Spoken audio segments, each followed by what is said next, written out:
+2 ബയോളജിയിലെ biotechnology principles and processes എന്ന ചാപ്റ്ററിൽ നിന്ന് വരുന്ന MCQ ആണ് ഇനി നമ്മൾ പഠിക്കുന്നത്.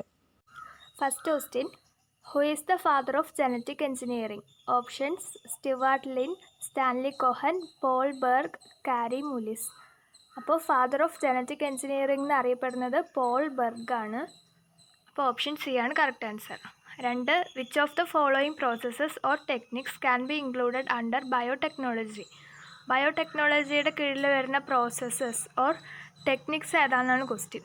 Options: in vitro fertilisation, synthesis of a gene, correcting a defective gene, developing a DNA vaccine. അപ്പോൾ ഇതെല്ലാം ബയോടെക്നോളജിയുടെ കീഴിൽ വരുന്ന കാര്യങ്ങളായതുകൊണ്ട് 1, 2, 3 ആൻഡ് 4 വരുന്ന ഓപ്ഷൻ ഡി ആണ് കറക്റ്റ് ആൻസർ.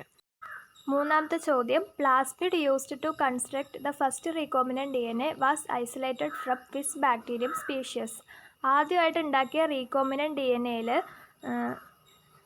ഉപയോഗിച്ച പ്ലാസ്മിഡ് അത് ഏത് ബാക്ടീരിയ സ്പീഷ്യസിൽ നിന്നാണ് ഐസൊലേറ്റ് ചെയ്തെടുത്തതെന്നാണ് ക്വസ്റ്റ്യൻ.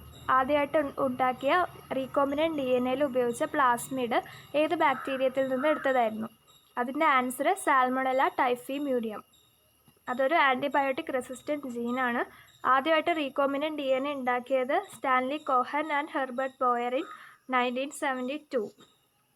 ലിങ്ക് ചെയ്തത് എസ്കേരിയ കോളയുടെ പ്ലാസ്മിഡിലേക്കാണ് ലിങ്ക് ചെയ്തത്. പക്ഷേ ഐസൊലേറ്റ് ചെയ്തെടുത്തത് സാൽമണല ടൈഫിമ്യൂരിയത്തിൻ്റെ നിന്നാണ് പ്ലാസ്മിഡ് ഐസൊലേറ്റ് ചെയ്തിട്ട് റീകോമിനൻറ്റ് DNA ഉണ്ടാക്കിയത്.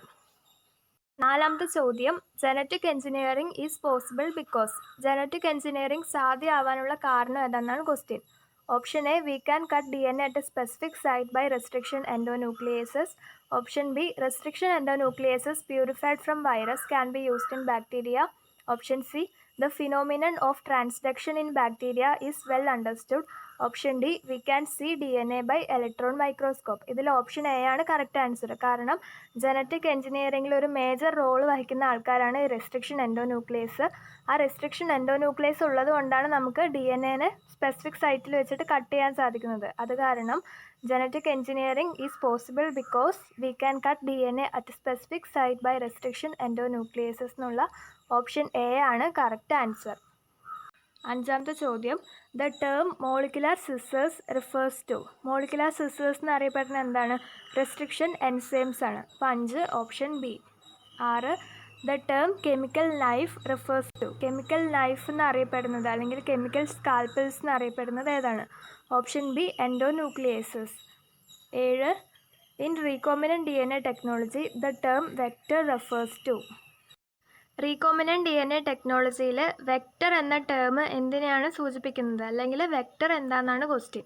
Option A, the enzyme that cut DNA into restriction fragment. DNAനെ കട്ട് ചെയ്യുന്ന എൻസൈമാണ് വെക്റ്റർ എന്നാണ് ഓപ്ഷൻ എ പറയണത്. അത് തെറ്റാണ്. Option B, the sticky end of a DNA fragment. DNA ഫ്രാഗ്മെൻറ്റിൽ ഉണ്ടാകുന്ന സ്റ്റിക്കി എൻഡാണോ വെക്റ്റർ? അതല്ല. Option C, a plasmid used to transfer DNA into living cell. ഒരു ഫോറിൻ DNAനെ ഹോസ്റ്റിലേക്ക്, അതായത് ഒരു ലിവിങ് സെല്ലിലേക്ക് ട്രാൻസ്ഫർ ചെയ്യാൻ ഉപയോഗിക്കുന്ന ഒരു കാരിയറാണ് വെക്റ്റർ. ഇതിൽ ക്വസ്റ്റ്യനിൽ തന്നിരിക്കുന്നത് എ പ്ലാസ്മിഡ് എന്നാണ്. അപ്പോൾ വെക്റ്റർ പ്ലാസ്മിഡ് ആവാം. ഇനി വേറെ എക്സാമ്പിൾസ് ഉണ്ട് വെക്റ്ററിന്. ബാക്ടീരിയോഫേജ് ആവാം, കോസ്മിഡ് ആവാം, YAC ഈസ്റ്റ് ആർട്ടിഫിഷ്യൽ ക്രോമോസോം ആവാം, ബാക്ടീരിയൽ ആർട്ടിഫിഷ്യൽ ക്രോമോസോം BAC, അല്ലെങ്കിൽ വൈറസ്. അപ്പോൾ വെക്റ്ററായിട്ട് ഈ പറഞ്ഞ ഏത് വേണമെങ്കിലും യൂസ് ചെയ്യാം. പ്ലാസ്മിഡിനെ യൂസ് ചെയ്യാം. അപ്പോൾ ഓപ്ഷൻ സി ആണ് correct answer. A plasmid used to transfer DNA into living cell. ഒരു ഫോറിൻ DNAനെ ഹോസ്റ്റിലേക്ക് കൊണ്ടുപോകാൻ ഉപയോഗിക്കുന്ന ഒരു കാരിയറാണ് വെക്റ്റർ. എട്ടാമത്തെ ചോദ്യം, one of the key factors which make the plasmid the vector in genetic engineering is? ഒരു വെക്റ്ററായിട്ട് പ്ലാസ്മിഡിനെ ഉപയോഗിക്കാനുള്ള ഒരു കീ ഫാക്ടർ എന്താണെന്നാണ് question. Options: its resistant to antibiotics, its resistant to restriction enzyme, its ability to carry a foreign gene, it's ability to cause infection in the host. ഇതിൽ answer option C ആണ്, its ability to carry a foreign gene. ഒരു foreign ജീനിനെ carry ചെയ്യാനുള്ള ആ കഴിവുള്ളത് കൊണ്ടാണ് വെക്റ്ററായിട്ട് പ്ലാസ്മിഡിനെ ഉപയോഗിക്കുന്നത്. അതുകൊണ്ട് 8 C ആണ് കറക്റ്റ് ആൻസർ. ഒമ്പതാമത്തെ ചോദ്യം, the term recombinant DNA refers to? Recombinant DNA എന്ന് വെച്ചാൽ എന്താണ്? DNA of the host cell ആണോ? അല്ല. DNA with a piece of foreign DNA, അതാണ് കറക്റ്റ് ആൻസർ. ഒരു ഫോറിൻ DNA ചേർത്ത് വെച്ചിട്ടുണ്ടാവുന്ന ഒരു DNAനെയാണ് റീകോമ്പിനൻറ്റ് DNA എന്ന് പറയുക. അതുകൊണ്ട് 9 ബി ആണ് കറക്റ്റ് ആൻസർ. രണ്ടാമത്തെ ചോദ്യം, the term chimeric D N A refers to A D N A with ഓവർഹാങ്ങിങ് structures, B D N A with palindromic sequence, C a recombinant D N A, D molecular scissors. Chimeric D N A എന്നറിയപ്പെടുന്നത് recombinant D N എനെയാണ്. Recombinant D N എക്ക് R D N A, hybrid D N A, chimeric D N A അങ്ങനെ 3 പേരുകളിൽ അത് അറിയപ്പെടുന്നുണ്ട്.